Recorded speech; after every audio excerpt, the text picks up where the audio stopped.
La unión. La fuerza es la unión, la fuerza es la unión, te digo.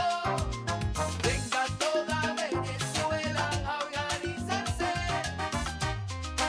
La fuerza es la unión, la fuerza es la unión, y a poner tu granito de arena. De que trabajando juntos, de que remando unidos en la misma dirección, seremos capaces de construir la Venezuela de trabajo y de respeto, la Venezuela con alimentos y con medicinas, la Venezuela con democracia y con libertad, que todos necesitamos y que ciertamente todos merecemos. Hoy es viernes 8 de noviembre. Estamos apenas a 24 horas de que se conmemore un aniversario muy importante. Un 9 de noviembre de hace 30 años cayó el muro de Berlín. El muro de Berlín es una referencia prácticamente de la cultura pop para muchos venezolanos de 30, 35 años, un poco más, un poco menos. Han escuchado esa expresión en canciones de Joaquín Sabina o del grupo Maná o de algún otro rockero en español. Ese evento, ese hecho del cual se conmemoran 30 años, 3 décadas, es importante comentarlo. Y es importante comentarlo porque la cultura política hoy es un bien suntuario. Me explico. Vivimos en un país altamente politizado, poblado por personas que saben muy poco de política. Y eso no es culpa de las personas, debo subrayarlo. Recuerden que venimos de un proceso de deterioro y de desestructuración de los partidos políticos. Los partidos políticos eran escuelas de ciudadanía, eran escuelas de política. Los partidos políticos eran ámbitos donde la gente se formaba. ¿Qué ocurrió? Bueno, que los partidos políticos empezaron a deteriorarse, empezaron a colapsar. Los que más o menos funcionaban en realidad eran gigantescas agencias de empleo, un poco como lo que es hoy esa maquinaria llamada PSUV, gigantescas agencias de colocaciones, pero en tanto que escuelas, repito, de ciudadanía empezaron a fallar. ¿Y qué ocurría en la sociedad mientras tanto? En la sociedad había un desapego inmenso sobre la política. Los padres decían, yo quiero que mi hijo sea esto, sea aquello, es más, prefiero que se meta a cualquier cosa, pero no a político. Porque la política es sucia, decían. Entonces, repito, mientras por un lado los partidos políticos dejaban de cumplir esa función básica, que es la de ser escuelas de ciudadanía, afuera la sociedad civil tenía un desapego cada vez mayor en relación a la política como función y a los políticos como personajes. Es en ese marco, ¿no?, en que se produce la actual hecatombe. Los partidos terminan deviniendo una especie de franquicias, ¿no?, y en el poder se instala, por obra y gracia de la antipolítica, precisamente un proyecto depredador como el que hoy sufrimos los venezolanos. Por eso es que hablar hoy de la caída del muro de Berlín no es simplemente un tema de antropología política, no es un tema de arqueología política, no. Es un tema, bueno, de lo que tenemos que hacer las personas que estamos empeñadas en construir el cambio, ¿no?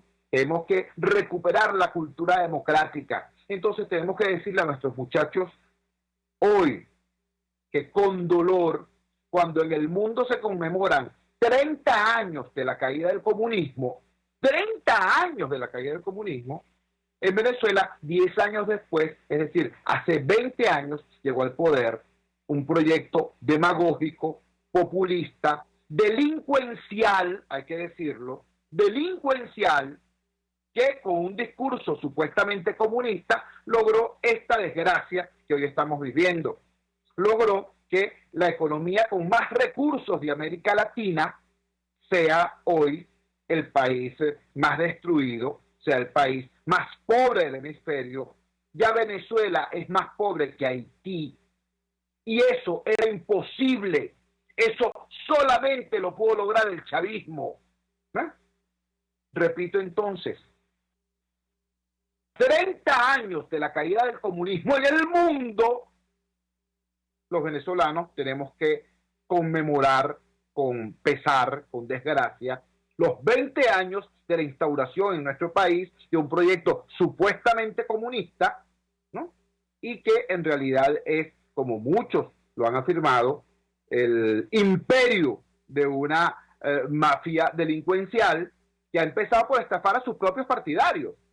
Es que los primeros estafados son los propios chavistas, los chavistas de base, el pueblo chavista, esas personas que alguna vez creyeron en las banderas de redención social que vendió el Chavo Diosdado madurismo.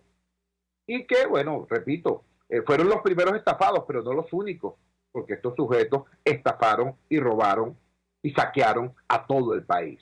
Entonces, repito, cuando hoy se cumplen 30 años de la caída del muro de Berlín, los venezolanos tenemos que reflexionar sobre cuál es el muro que separa a aquellos compatriotas que están hoy comiendo de la basura de aquellos compatriotas que están hoy comprando Nutella en los bodegones. ¿Cuál es el muro? ¿Cuál es el muro que separa, ¿no?, a los venezolanos que circulan por las avenidas rodeados de guardaespaldas en camionetas blindadas de aquellos venezolanos que están caminando por los rieles de 1 metro que no funciona y que se para cada rato? ¿Cuál es el muro que separa a unos venezolanos de otros?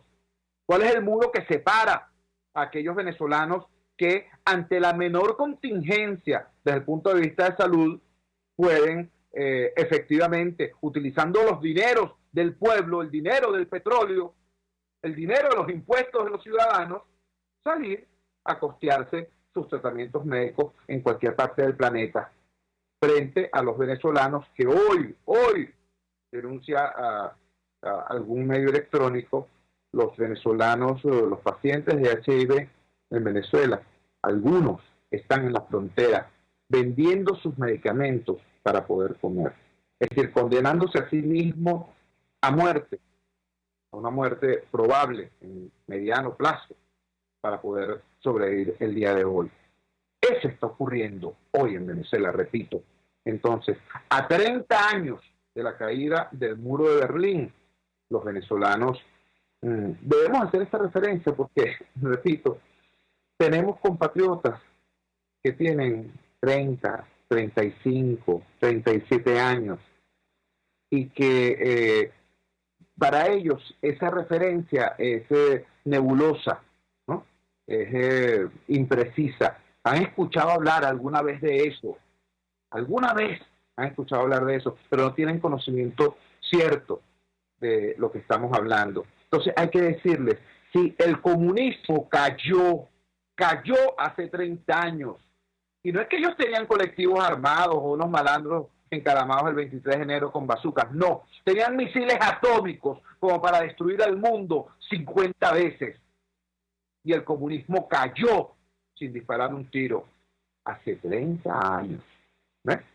Pero los venezolanos tenemos hace 20 años una situación completamente diferente. Repito, con un discurso pretendidamente comunista, una mafia delincuencial se adueñó de este país para convertirlo en el más pobre del hemisferio.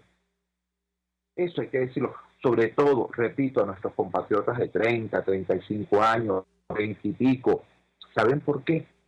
Porque ellos casi todo lo que conocen en su vida es este desastre, pero al mismo tiempo son parte de una cultura tecnológica donde gracias a la televisión por cable, gracias a la existencia de Internet, que con todo lo lento que es el Internet venezolano, bueno, lo que pueda funcionar les lleva a ellos, les lleva a nuestros jóvenes información. Gracias a tener teléfonos inteligentes, bueno, ellos están conscientes, estos jóvenes nuestros están conscientes de que esta desgracia no es, como le han dicho a los jóvenes cubanos, por ejemplo, no, que es que el mundo es así. Como le han dicho a los jóvenes en Corea del Norte, no, es que el mundo es así. No, los jóvenes venezolanos saben que esta desgracia ocurre aquí, pero que al frente en Aruba, al lado en Trinidad, al lado en Colombia, existe el siglo XXI. Es decir, que al ladito existen las oportunidades que aquí el Chavo, Diosdado, madurismo, le niega. Entonces se produce el éxodo, este éxodo terrible que está cambiando el perfil de nuestro país, el perfil de nuestra república. Insisto, hoy, a 30 años de la caída del muro de Berlín, nosotros tenemos que decir a nuestros jóvenes que también el muro del odio, el muro de la corrupción, el muro de la incompetencia, el muro del saqueo, el muro del chavismo también se puede tumbar. Eso hay que decírselo a nuestros jóvenes y hay que actuar para que eso ocurra. Vamos a la siguiente pausa comercial y ya regresamos con muchísimo más de La Fuerza. La fuerza es la unión. Usted escucha Unidad, la fuerza es la unión, con Chuo Torrealba por RCR 750 AM. Sintonícenos a través de Periscope, @RCR750, la radio que se ve. En RCR somos vanguardia. Toda la programación de tu RCR también la puedes seguir a través de la internet. Audio y video en tiempo real. Noticias y mucho más. No te pierdas ni un segundo de nuestra programación. No hay excusa ni cadena que valga para que dejes de escucharnos. Ingresa a rcr.tv, la radio que se ve. Ellos sí que no saben nada. Y así nos va. El espacio donde se tocan los temas más candentes de interés político y nacional. Y así nos va. En este programa, la picardía y el humor inteligente son los protagonistas. Pura cabilla. Lara y Hernández descosen y revelan los secretos más oscuros del acontecer político. Y así nos va. De lunes a viernes a las 4 de la tarde. Por RCR 750 AM. Opinión, ideas en debate. Usted escucha a Chuo Torrealba en Unidad, la fuerza es la unión, por RCR. Regresamos a La Fuerza es la Unión, hablando de los muros que hay que tumbar en este país y de los puentes que hay que construir. Hablemos del muro del egoísmo. Ayer les comentaba yo, cómo empezamos esta semana. Esta semana la empezamos cuando Feliciano Reina anunció en este programa el lunes la llegada al país de un altísimo funcionario de Naciones Unidas, el secretario general adjunto para asuntos humanitarios, Mark Lockwood, y él es también el responsable del socorro de emergencia de Naciones Unidas. Este altísimo funcionario venía a nuestro país para una visita de 2 días, del 4 al 6 de noviembre. En efecto se produjo la visita de Mark Lockwood. En efecto, este funcionario conversó con representantes del régimen de Maduro Moros, conversó con representantes del gobierno de Guaidó, conversó sobre todo con activistas de la sociedad civil, con las organizaciones de la sociedad civil venezolana, y se hizo una idea muy clara de lo que aquí estaba pasando. Yo publiqué un tuit que decía: vino, dio y dijo la verdad, porque la declaración final de Mark Lockwood, en primer lugar, es una radiografía descarnada de la crisis venezolana, y al final termina diciendo algo muy importante. Terminó diciendo: los actores del conflicto en Venezuela tienen que priorizar, detener con urgencia el sufrimiento de la gente. Da pena, chico, que tenga que venir un extranjero a Venezuela para decirle a los actores del conflicto venezolano: mira, vale, la pelea de ustedes por el poder es muy importante, ciertamente, pero más importante es el sufrimiento de la gente. Lo que hay que detener con urgencia es el sufrimiento de la gente. Más importante que Maduro se mantenga en el poder o que otro grupo acceda al mismo es en este momento garantizar la existencia del país, porque si no hay país no habrá nada que gobernar, gane quien gane esa pelea. Palabras más, palabras menos, esa es la idea que transmitió Mark Lockwood. ¿Por qué esto es importante? ¿Es que acaso yo, Jesús Torrealba, estoy desestimando la importancia o la pertinencia de luchar por sacar a Maduro del poder? No vale, claro que hay que sacarlo, claro que hay que sacarlo. Es que aquí no hay solución de verdad sostenible si no hay un cambio político urgente en Venezuela? Claro que hay que sacarlo. Pero mientras lo sacamos, mientras ese proceso ocurre, mientras esa lucha se da y se llega a buen puerto, chicos, tenemos que atender el sufrimiento urgente de la población. ¿Ves? Porque nosotros no estamos luchando simplemente por cambiar a un elenco en el poder por otro elenco en el poder. No vale, nosotros estamos luchando por la gente. Y el sufrimiento de la gente no nos puede ser indiferente. Así como para Maduro el sufrimiento de la gente es como un rehén. Entonces él anda por ahí mintiendo, diciendo, no, es que en Venezuela se pasa hambre, no hay medicina por culpa de Trump y las sanciones.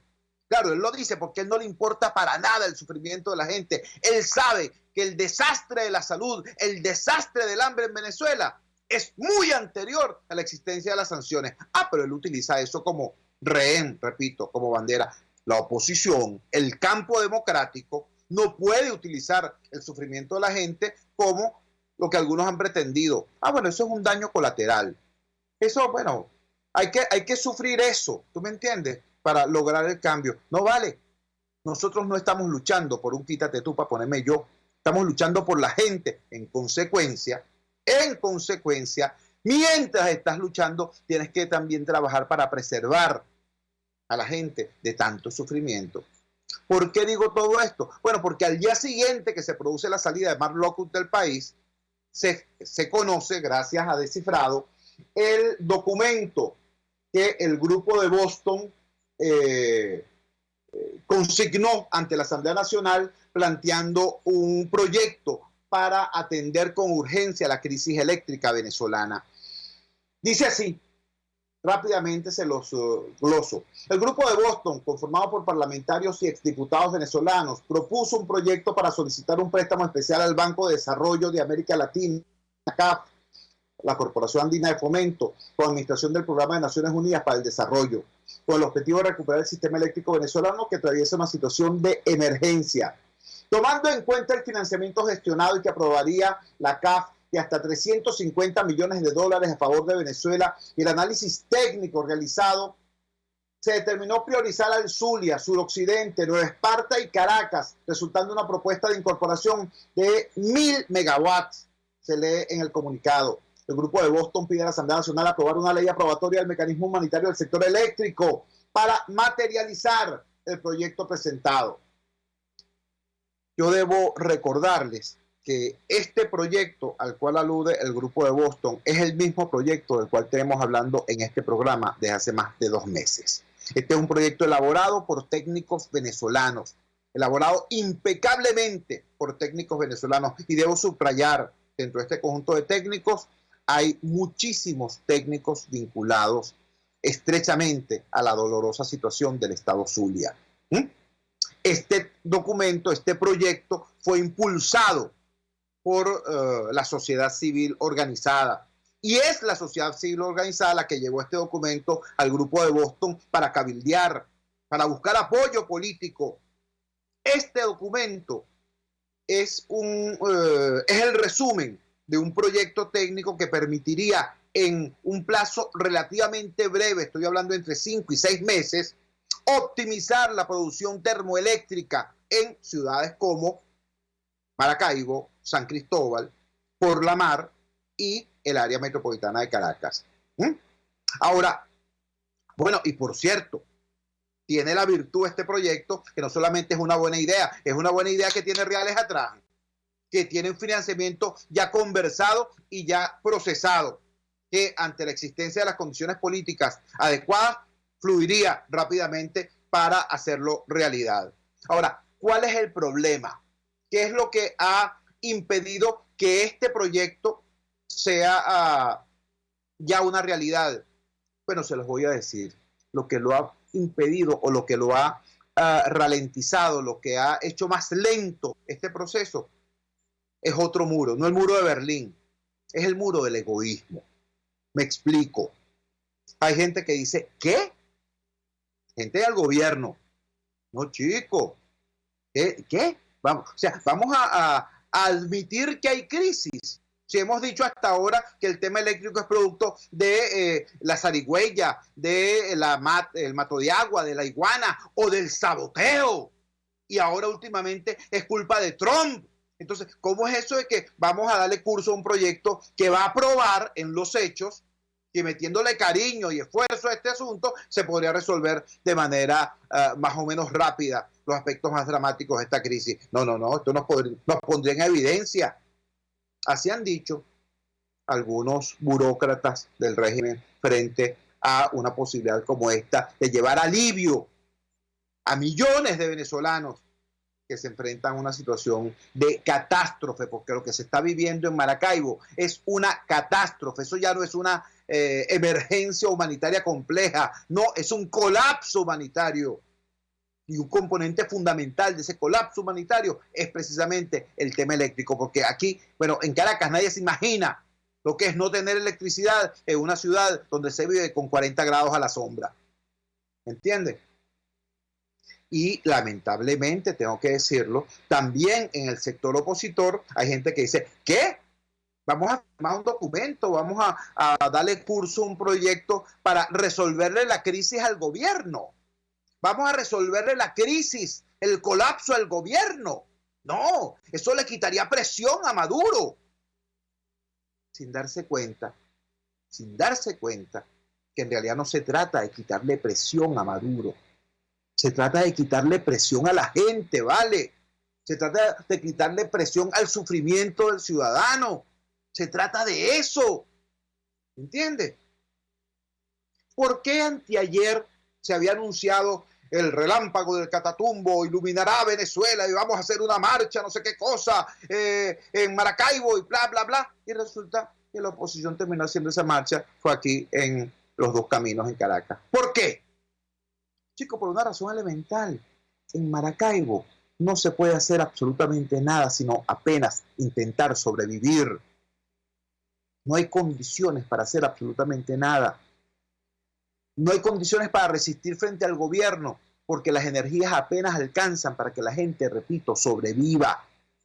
Entonces, no se trata de quitarle presión al gobierno, se trata de actuar de manera solidaria para quitarle dolor a la gente, para proteger a la gente frente a por lo menos los datos más urgentes de esta crisis. Estamos absolutamente claros. Aquí no va a haber solución de fondo hasta que no salgamos de estos crápulas del poder. Estamos absolutamente claros. Ahora, mientras tanto, hermano, es nuestro deber como seres humanos, como venezolanos, como demócratas, trabajar ya por aliviar el sufrimiento de la gente. ¿Por qué? Mira, por una razón hasta ética, ¿vale? Nosotros tenemos que ser el cambio que anunciamos. ¿Ves? Y si tenemos hoy en las manos la posibilidad, por pequeña que sea, de reducir el sufrimiento, aunque sea de un venezolano, hay que hacerlo. Entonces, repito, a un día que se produjo la declaración de Mark Lockwood, el secretario general adjunto de la ONU para Asuntos Humanitarios, exhortando a los actores del conflicto venezolano a que prioricen por encima de su disputa por el poder el cese del sufrimiento. A un día que se produce esa exhortación, se hace público a través del portal descifrado.com este proyecto impulsado por la sociedad civil venezolana para aliviar, no resolver, aliviar la crisis eléctrica en Maracaibo, San Cristóbal por la Mar y la Gran Caracas. Es un tema que en el fondo, esto va muchísimo más allá de la política tal y como la concebimos ordinariamente. Esto tiene que ver con humanidad. Y bueno, hablando de ayudar a paliar el sufrimiento de la gente, así como hablamos del tema eléctrico, hemos hablado aquí en varias oportunidades del proyecto de petróleo por alimentos. Lo que se está viviendo en nuestro país es escandaloso. En Caracas ya es notorio cómo está arreciando el tema del hambre, porque nuevamente hay grupos muy grandes de personas, de ciudadanos, repito, comiendo de la basura. Esto es en Caracas. Fuera de Caracas la situación es aún peor, porque no hay ni siquiera basura para comer. No hay restaurantes que tengan en la puerta sus contenedores de desechos para que haya los grupos de personas hurgando en ellos. Muy duro, muy duro. Bueno, hay un mecanismo que es el llamado Programa de Petróleo por Alimentos, planteado por muchísimas personas y sistematizado en forma muy ordenada y muy interesante por el economista Francisco Rodríguez, que haría posible decuplicar, es decir, multiplicar por 10 la cantidad de alimentos que ingresen al país. Esto es técnicamente posible. Eso tiene un solo problema, que es que el proyecto Petróleo por Alimentos no serviría para hacer politiquería, ni al gobierno ni a la oposición.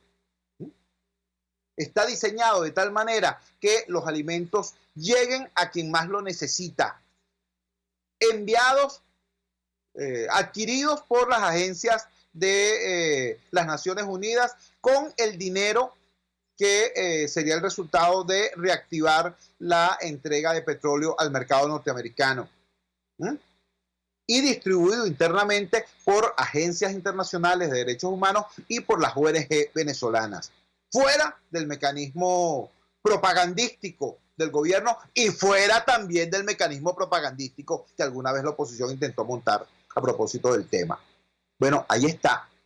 Tenemos dos cosas muy concretas, dos ejemplos muy concretos de cómo sí es posible luchar por el cambio democrático y al mismo tiempo atender las necesidades urgentes de una población que está prácticamente desfalleciendo.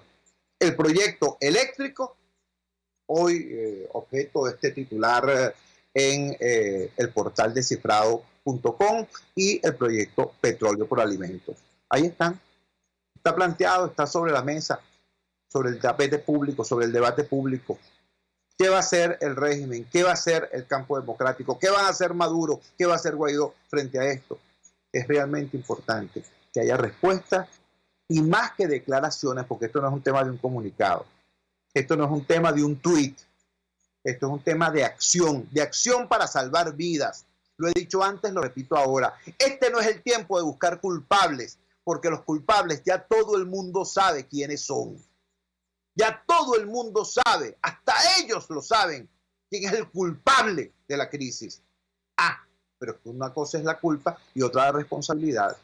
El culpable de la crisis es Maduro, pero la responsabilidad de salir adelante y sobre todo de salvar vidas hoy, la responsabilidad va muchísimo más allá de Maduro, muchísimo más allá. Vamos a decirlo con claridad, ¿vale? Este no es el tiempo de buscar culpables porque ya todos sabemos quiénes son. Este es el tiempo de buscar y construir soluciones urgentes para que la gente no siga muriendo o no se siga sintiendo obligada a irse del país. Porque, repito, si no, no habrá país que rescatar. Ese es el tamaño de la desgracia que estamos enfrentando. Vamos a la siguiente pausa comercial y ya regresamos con muchísimo más de La Fuerza. La fuerza es la unión. Les estamos presentando Unidad. La fuerza es la unión. Solo por RCR 750 AM. Puedes seguirnos en nuestras redes sociales. En Twitter, @RCR750. La radio que se ve. Pluralidad contigo. Respeto contigo. Responsabilidad contigo. Libertad contigo. Estamos contigo y punto. De lunes a viernes a la 1 de la tarde. Contigo. Solo por RCR 750 AM. Porque lo bueno une. RCR 750 AM. Porque lo bueno une.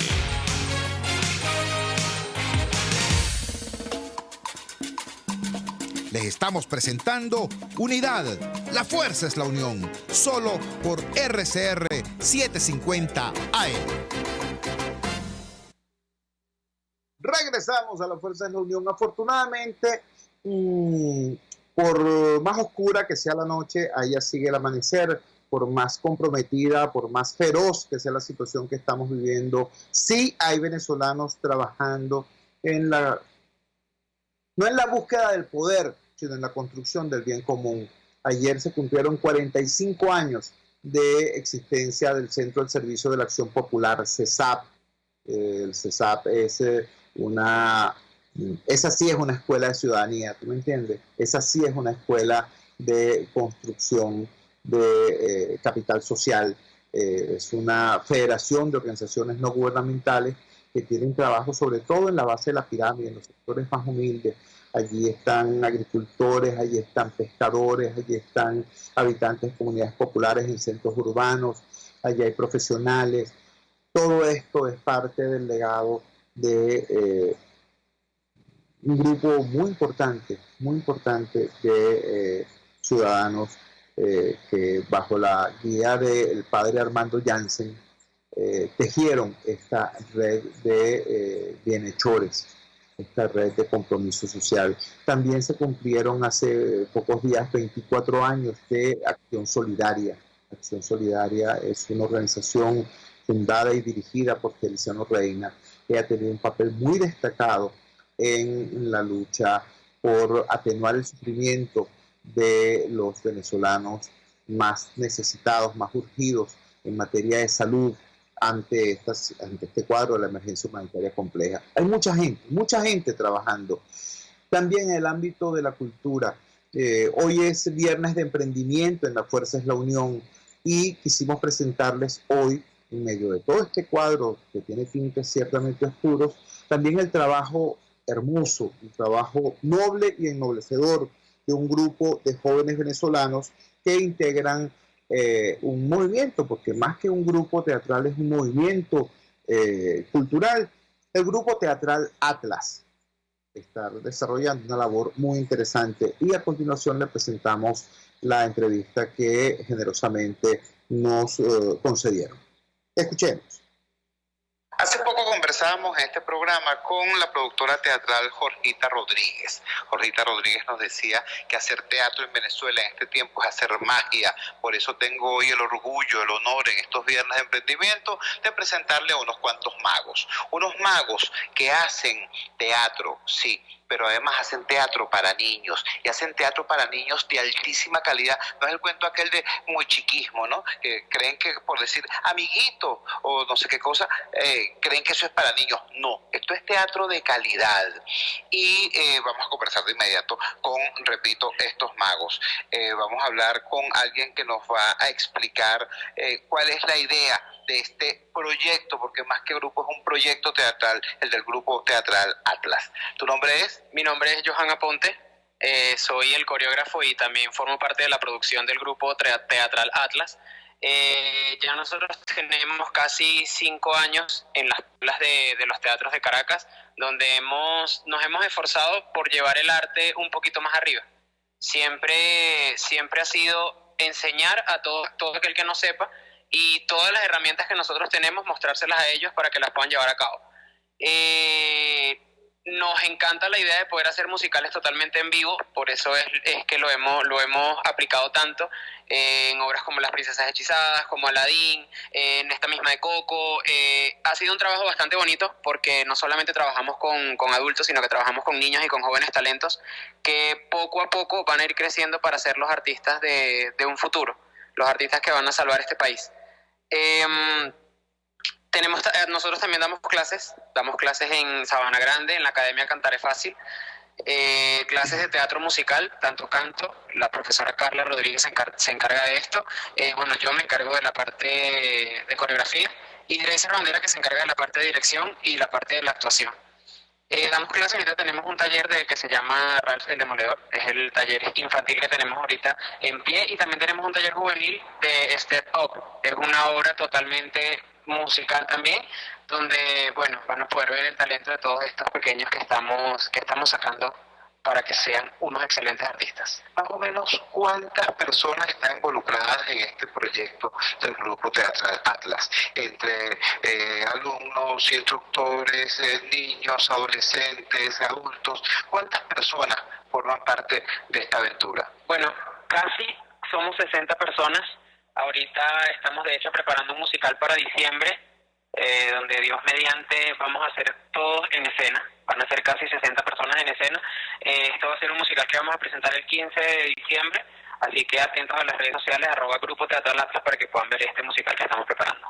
Yo quiero darles un dato adicional. ¿Me repites tu nombre? Johanna Ponte. Yo quiero darles un dato adicional. Hoy, en el momento en que está saliendo al aire esta entrevista, hoy se están cumpliendo 30 años de la caída del muro de Berlín. La persona que les acaba de hablar con esta seriedad, con este aplomo, con este sentido de la responsabilidad como ciudadano y como artista, Johan, tiene apenas 23 años. ¿Me escucharon? Bueno, desde allí, desde ese espacio de responsabilidad, se ejerce la juventud venezolana. Vamos a conversar ahora con otro de los integrantes, mejor dicho, uno de los creadores de este proyecto, que es el Grupo Teatral Atlas. ¿Tu nombre es? Dreiser Bandera, muchísimas gracias por la entrevista. Así es, como lo comentaba Johan Aponte, soy el director y el escritor de esta pieza teatral Coco, el Día de los Muertos, un musical completamente en vivo, con más de 15 actores en escena. Este musical estamos tratando de, primero, salvar muchos valores y rescatar esos valores universales que de repente se han perdido en nuestra sociedad. El valor más importante, el valor de la unión familiar, el valor de estar presente con cada uno de nuestros compañeros y de nuestros amigos, y el no recordar, el recordar a la familia. Eso creo que es el mensaje más bonito que deja esta obra de teatro, porque una vez que ven la obra de teatro la gente dice: ok, entonces yo tengo que montar un altar para mi familia, yo no puedo olvidar a mi familia, y el público sale muy emotivo de las funciones. Tanto el público adulto sale con lágrimas, los niños se emocionan con todo esto musical porque es completamente en vivo, bailes, coreografías, toda la parte de canto y los vestuarios que son excelentes, que son muy vistosos para los niños. Entonces tener tanta gente en escena creo que hace que el musical, como lo mencionaste a un principio, sea de calidad. Trabajamos con jóvenes artistas, personas que se involucran en la parte de canto, en la actuación. A veces le decimos: no importa si no cantas, aquí ustedes van a aprender. Y poco a poco van a sentir esa seguridad de montarse en un escenario y demostrar cómo poder cantar sin de repente no dominarlo a un 100%. Con la profesora, con nuestra coach vocal, van a hacer el trabajo, igual en la parte de actuación, una disciplina que es muy importante para los niños porque no solamente lo desinhiben en el colegio, de repente para aprenderse una exposición, para aprenderse un texto, porque el protagonista de esta historia, tenemos un niño que tiene 12 años y otro que tiene 11 años, y es el que habla más en toda la historia, es el protagonista, tiene más de 125 textos. Cuando digo textos son bocadillos que tienen de 3 a 4 líneas, que de repente decimos: ok, esto es una defensa de tesis, y lo logra. Y no solamente aprenderse todo eso, sino de demostrarlo y actuarlo, y mostrar un sentimiento al momento de subirse a las tablas. Yo, bueno, debo aclararle a nuestra audiencia que yo tengo un par de hijos de 11 años, yo tengo unos morochos de 11 años de edad y yo los estoy llevando al teatro desde hace muchos años, desde que ellos tenían 3, 4 años de edad. Yo sé, como padre caraqueño, que en muchísimos casos uno va a una obra de teatro atraído además, porque es una estrategia de mercadeo. A veces hacen obras referidas a películas infantiles de éxito o a programas de televisión exitosos para niños como una manera de capturar audiencia, y cuando uno llega al espacio, cuando uno llega al teatro, te encuentras con un mal remedo de la serie o de la película. Yo quiero informar a quien me escuche que ese no es el caso de lo que estamos hablando.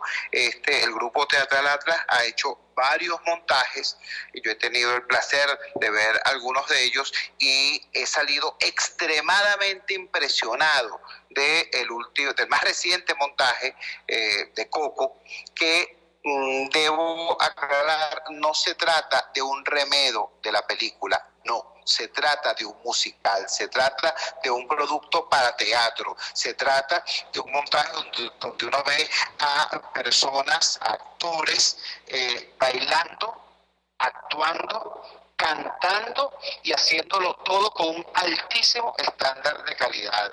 Hermano Dreiser, ¿cómo lograron esto?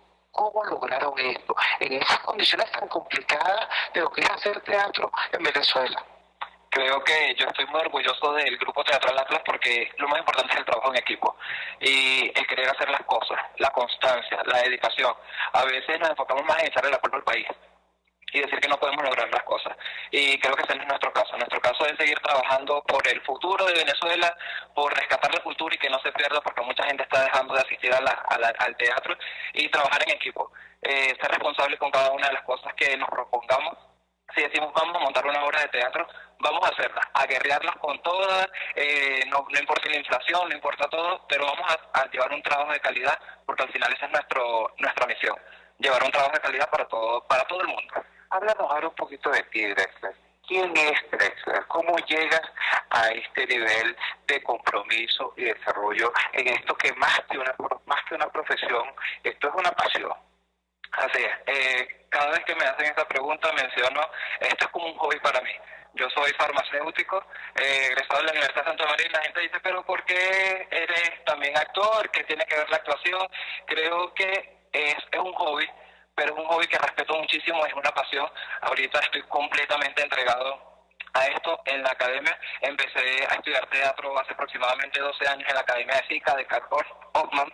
Luego de ahí empecé a trabajar con Carmelo Castro, un gran escritor, con Robert Castro, trabajé con Rafael Amaya, un director de cine, para varios espectáculos, y Carmelo Castro, que es un gran maestro, incluso escribe muchas de nuestras obras. Yo sentí esa necesidad de repente de levantarme y cambiar algo en la puesta en escena, y él vio esa chispa que de repente había en mí y me dijo, yo creo que tú puedes montar una agrupación, ¿por qué no lo haces? ¿Por qué no te atreves? Y yo creo que cuando escuché eso de un gran maestro dije, creo que tenemos que hacerle caso, y el que no arriesga no gana. Y hoy aquí estamos, el Grupo Teatral Atlas ya va a cumplir 5 años, con una academia donde hemos trabajado constantemente con los niños. Tenemos niños de los 4 hasta los 14 años, adolescentes, y seguimos creciendo. Creo que el Grupo Teatral Atlas seguirá sonando por muchísimo tiempo, y vamos a seguir apoyando a toda la gente y a todo el mundo que quiera hacer teatro. ¿Nos repites tu nombre, por favor? Dreiser Bandera. Dreiser Bandera es la persona que nos acaba de hablar con estos niveles de pasión y de conocimiento sobre esta.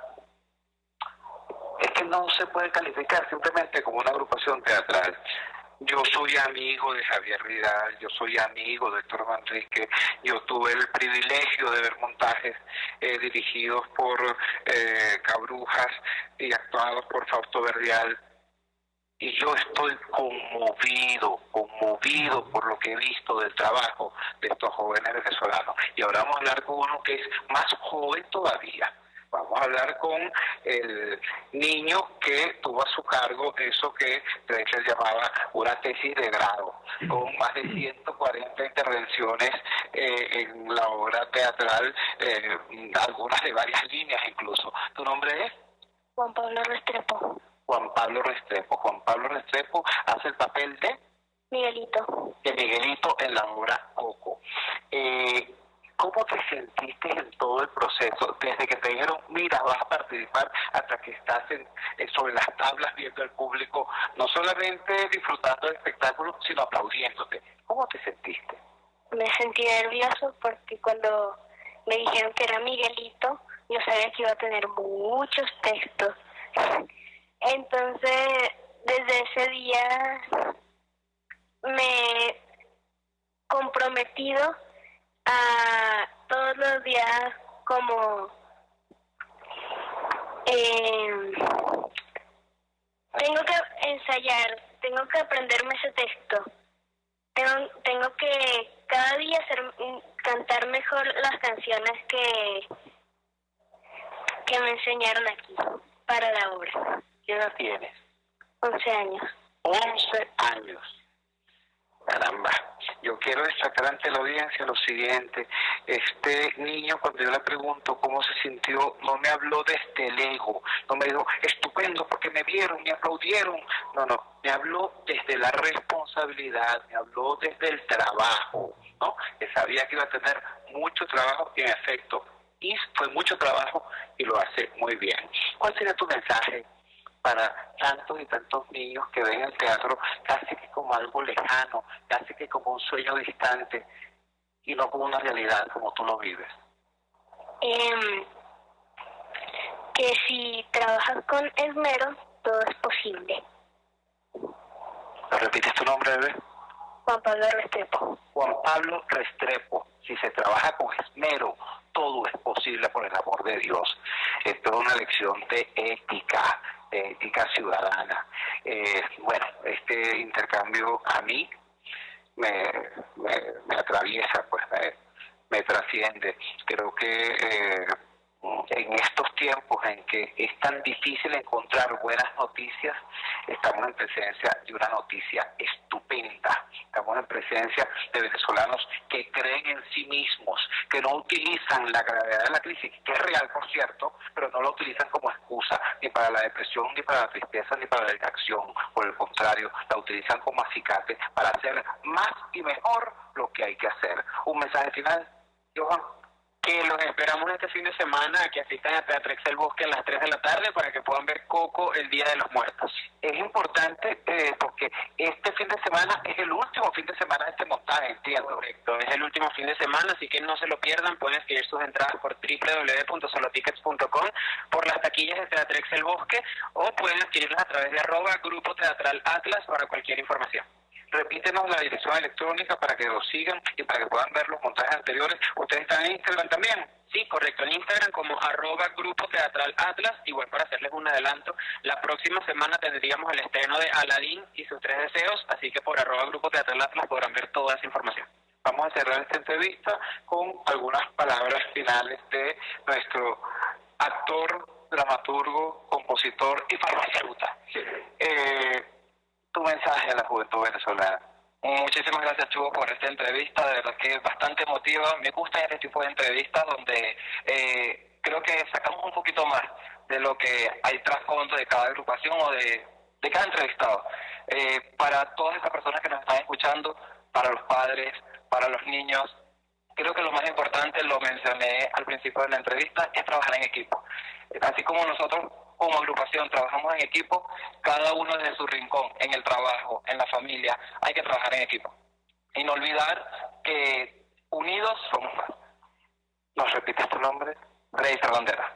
Esta es la palabra de Dreiser Banderas. Y yo quiero repetir junto con el señor Juan Carlos Restrepo, Juan Pablo Restrepo, bueno, el eco al llamado de Dreiser, que hay que trabajar mucho. Y Juan Pablo nos dijo, trabajar con esmero, todo es posible. Trabajar con esmero, como lo merece Venezuela, como lo merecen nuestros niños. Muchísimas gracias. Gracias. Fueron las palabras de los jóvenes venezolanos que forman parte de este movimiento cultural del Grupo Teatral Atlas. Fueron sus palabras, fueron sus testimonios de su trabajo, es su invitación de lucha por el futuro, por la construcción del país que nos merecemos. Antes de terminar el programa, quiero recordarles una cita que tenemos hoy todos los demócratas.